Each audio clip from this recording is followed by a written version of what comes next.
let's talk about something that sounds like a movie plot. But what if it's not? What if the next major war in Europe isn't some far-off hypothetical, but a meticulously planned event that's just a few years down the road? We're going to explore a scenario that feels like fiction, but is being taken very, very seriously in the halls of power. Okay, let's get into it. I want you to imagine something for a second.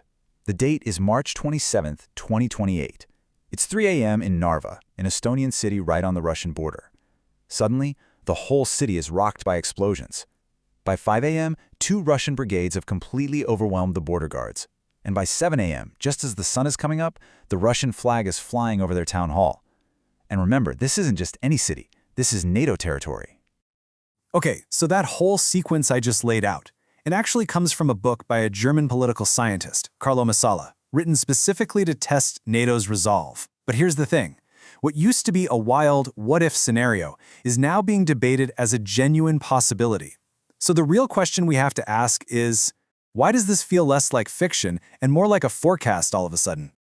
To really get a grip on the situation, we actually have to rewind the clock. There's a warning from the past that's echoing loudly right now. It's about a choice that defined the last century, and it might just define ours too. And that warning comes from Winston Churchill. This was his absolutely scathing judgment on the 1938 Munich Agreement, when European leaders tried to appease Hitler to avoid a war. Churchill's argument was brutal. He said, look, by choosing the dishonor of giving in, you haven't avoided war. You've just guaranteed you'll have to fight it later, and on much, much worse terms. So let's bring this to today. Does any of that ring a bell? Think about the support for Ukraine. It's been cautious, right? Enough to keep them from being defeated, but not really enough for them to win. And all these self-imposed red lines about not using Western weapons inside Russia. Could this be our generation's version of appeasement? Choosing what Churchill would call dishonor just to avoid a direct showdown with Putin. And here's the thing. While NATO hesitates and debates, Russia isn't waiting around. It's already fighting a different kind of war. A war in what analysts call the gray zone. That murky area that isn't quite peace, but isn't all-out war either. Let's just look at the evidence. We're talking about a swarm of nearly 20 Russian drones buzzing into Polish airspace. That's a NATO country. I mean, Polish and Dutch fighter jets had to scramble to deal with it. Then, just a few days after that, another Russian drone crosses into Romania, another NATO member. And it doesn't stop. Next, 3 Russian MiG-31 fighter jets blow through Estonian airspace and just hang out for 12 minutes. And through all this, NATO's reaction has been described as, well, weak, to put it mildly. Yeah, you might be thinking, these are just provocations, right?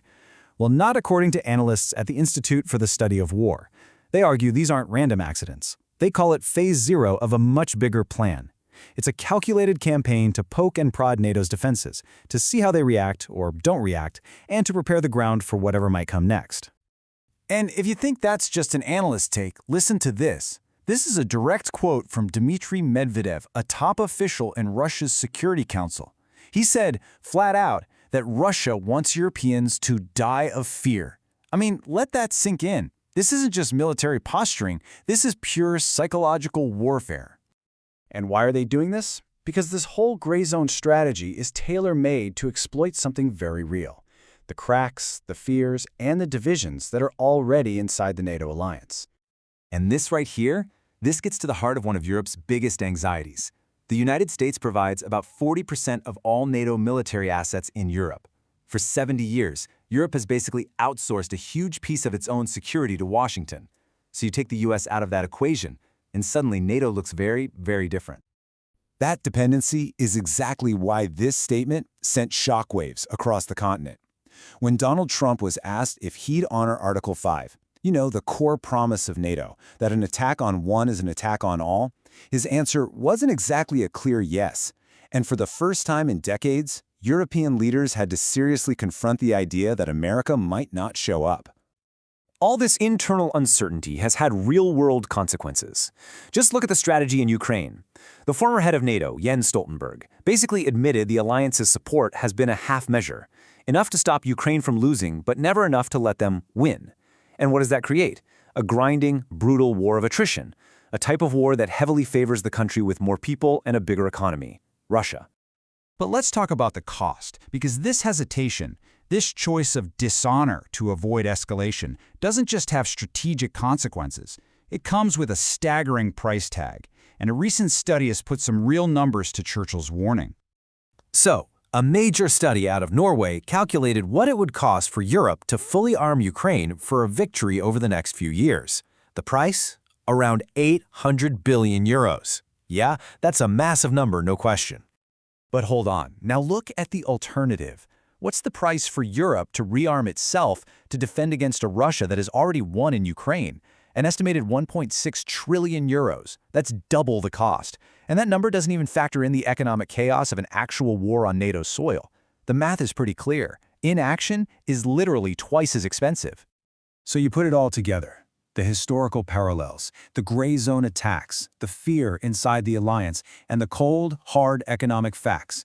It all leads us to one final, unavoidable question. German intelligence is suggesting that Russia could be ready to attack a NATO country by 2029, if not sooner. If that timeline is real, then that choice Churchill talked about, it's not a history lesson anymore. It's happening right now. War or shame. And here's the very latest wrinkle. The head of NATO's military committee recently said the alliance is considering a more assertive stance and even hinted at preemptive action. That is a seismic shift in thinking. But it leaves us with the ultimate question. Has Europe finally recognized the choice in front of it? And will it find the will to act before that nightmare scenario we started with becomes a reality?